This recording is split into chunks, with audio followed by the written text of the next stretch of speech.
Taking it seriously, alum of Teen Mom 2 for more than 10 years, Kailyn Lowry chronicled her life on MTV, including Isaac Elliott Rivera, the first child she had, in 2010. However, the Pennsylvania native has kept several aspects of her life private since quitting reality TV in May 2022, including her relationship with boyfriend Elijah Scott.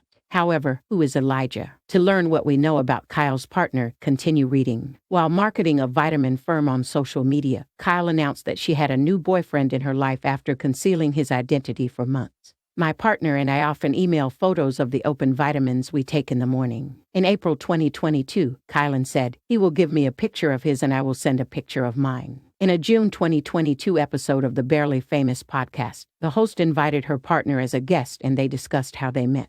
Before becoming together, Kyle and Elijah were neighbors in Delaware. Elijah claimed at the time, I had bought my house and moved into my house before I discovered that this was your residence. Elijah has served in the American Army before, but since leaving the service, he's worked at a lot of different positions. The native of Delaware owned and operated Scott Auto and Motorcycle Repair in 2020. Kyle previously said that her spouse worked in construction, however it is unknown if his business is still in existence. Get you someone who sings R&B at night and lays concrete during the day, she commented on a June 2022 Instagram story. Elijah did not have children of his own when he met the Teen Mom star, but Kyle shares Isaac with ex-Joe Rivera, son Lincoln with ex-husband Javi Mariquin, and boys Lux and Creed with ex-Chris Lopez. Kyle pointed out that the possibility of having children in the future was still open. I'm not sure. Like the notion of beginning again. In her podcast, the Pride Over Pity author discussed the prospect of having more kids. My youngest is about to be 2, she said.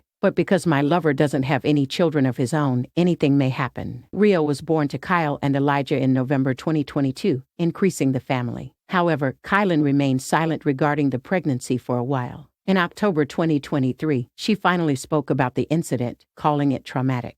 The mother of 5 stated on the October 13th episode of her Barely Famous podcast that he had to go right to the NICU. I literally only got to hold him for maybe 3 seconds before they took him to the NICU. Rio was a high-risk pregnancy, therefore Kailyn disclosed that she gave birth in a hospital rather than at home like she did with Creed. Kailyn expressed her admiration for her boyfriend Elijah's composure in regards to how he handled the situation. When I asked him the other day, he was like, you were freaking out and we didn't have time with him, so I didn't have a chance to cry and process my son being born because you were so upset, she recalled. I'm thinking, he almost died. Elijah responds, no, Kyle. He visited the NICU. That seems close to death to me. For me, it was traumatic.